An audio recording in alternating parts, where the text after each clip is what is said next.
we were driving up here and we saw some what looked like old World War II things. Was Kualoa Ranch used during the rest of the war? Yeah, as soon as shortly after Pearl Harbor happened, everybody thought that we are going to get invaded, that the Japanese were going to come back and follow up with an invasion.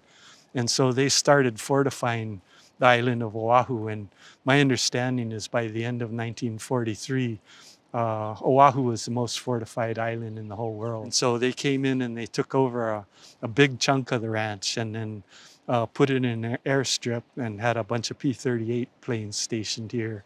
And then also built what we call Battery Cooper, which is two big 6-inch guns that are up in the cliff face. You're right over there, right? Over there, yeah, yeah. Yeah, they occupied it for the duration of the war. And then as soon as the war was over, then it wasn't necessary anymore. And so they removed everything that they needed to remove and then just left. And your dad served in World War II, right? Yes, he joined the Navy on December 8th. And so he went down, and of course, a whole bunch of other people were joining the military at the same time on December 8th. And so the military didn't want to turn anybody away, but they couldn't handle properly that kind of load coming in. And so they didn't have a uniform for him, but they issued him an ID card, and they gave him a big flashlight and a 45 pistol. And the first thing they assigned him to was to, at nighttime, patrol a block down in downtown Honolulu in the middle of the night. And of course, Honolulu was completely blacked out at that point in time, so there's no light whatsoever.